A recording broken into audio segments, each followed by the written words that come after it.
Contre Naples, Pao Cubarsí, 17 ans, est élu homme du match pour sa première apparition en Ligue des Champions. Le Barça jouera l'écart pour la première fois depuis 2020.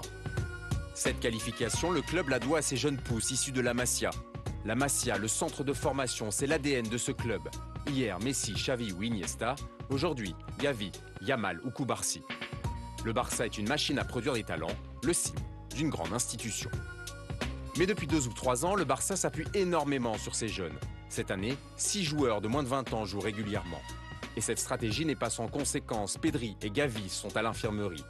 Faire enchaîner les matchs à de si jeunes talents, c'est prendre le risque de les griller précocement. Mais si Xavi compte autant sur ces jeunes, c'est peut-être parce qu'il n'a pas le choix. Où sont les tauliers? Joao Félix est souvent remplaçant, Lewandowski n'est plus le joueur qu'il était.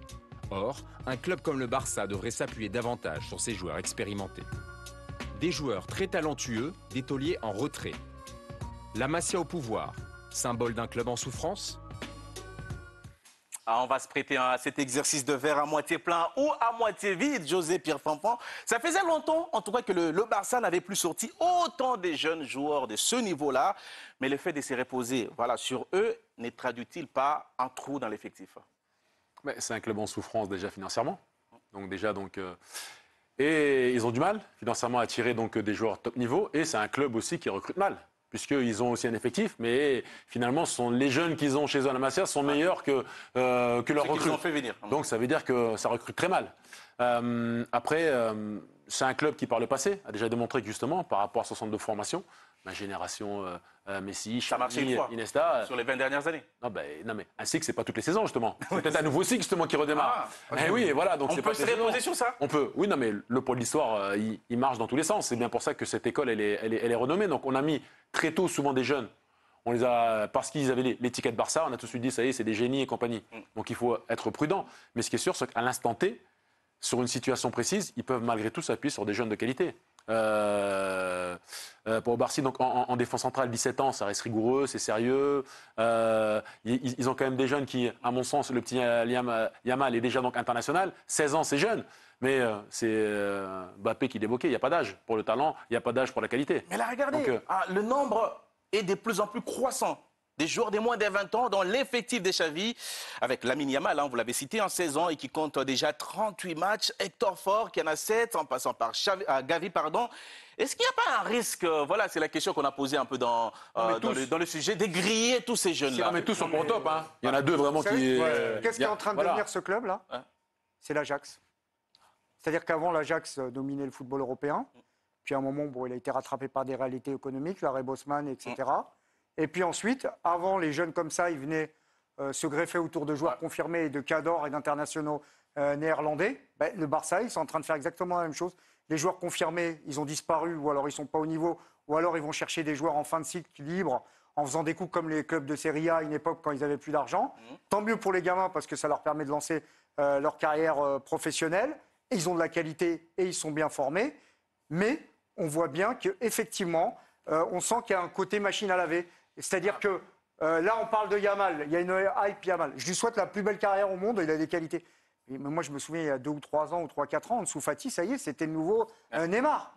Quelqu'un en parle aujourd'hui, malheureusement pour lui? Il a été gravement blessé. Avant de vous donner la parole, on prend la direction de Libreville. On veut faire participer notre panel de Libreville à ce débat. C'est forcément une question qui vous intéresse. Qu'est-ce que vous en pensez? Bonsoir à tous, je suis Koupa Antaro, responsable logistique de l'ONG d'Engabon. Je ne pense pas que Barcelone soit un club en souffrance, car je pense que les anciens ont assez fait et qu'il faut passer le pouvoir à la jeunesse. La preuve en est qu'au début de la saison, Xavi faisait plus confiance, soi-disant aux joueurs expérimentés, mais on n'a pas de résultat. Depuis les blessures, il y a des jeunes qui ont émergé tels que Pao Cubarsí ou encore Lamine Yamal, voire encore Fermín López.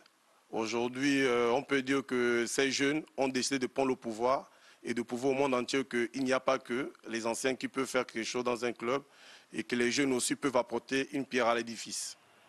Je vous remercie. Merci en tout cas. Effectivement, on va rester un instant sur ce joueur. Effectivement, Koubarsi, qui a été plébiscité homme du match. Il a été vraiment aligné en défense centrale du FC à Barcelone. Il a été impressionnant, solide. C'est vrai que quand on voit ça, José et Pierre Fanfan, une telle prestation, comment ne pas lui donner encore plus de temps de jeu? Non, mais pour revenir, le problème déjà, c'est déjà quelle est la volonté du club. Là, ce sont des choix imposés. Donc le club, des choix subis un peu. Subis, voilà. Ce sont des choix imposés. Donc, après, tant mieux pour les jeunes qui puissent s'exprimer. Mais la volonté du club, c'est pas celle-là à la base. À la base, ils ont recruté. À la base, ils aimeraient avoir de l'expérience. Voilà. Parce qu'avec ces jeunes-là, on est dans l'incertitude. Parce que même eux, ils ne croient pas que c'est possible de construire un projet sportif autour de ces jeunes-là. Si, mais il y a de l'incertitude. C'est-à-dire que lorsque vous construisez avec des jeunes, il faut aussi accepter l'erreur. Ouais. Parce que ce sont des jeunes, ils vont commettre des erreurs. Et peut-être, là, c'est pas ce que je lui souhaite, mais peut-être en quart, peut-être en 1, mais c'est comme ça que vient l'expérience. Alors que lorsque vous avez des joueurs plus aguerris, avec l'expérience, on prend moins de risques, on limite les risques. Et c'est là qu'on peut directement dire, on joue le titre, on veut terminer champion, on veut la Ligue des Champions, parce qu'il y a de l'expérience. Là, dès l'instant où vous en manquez, il y a de la qualité, ça manque d'expérience. À un moment donné, il faut accepter l'erreur. Mais à l'origine, le FC Barcelone n'est pas voué à accepter l'erreur. C'est un club qui veut des certitudes. Exactement. Ils sont là pour gagner. Donc c'est une situation subie.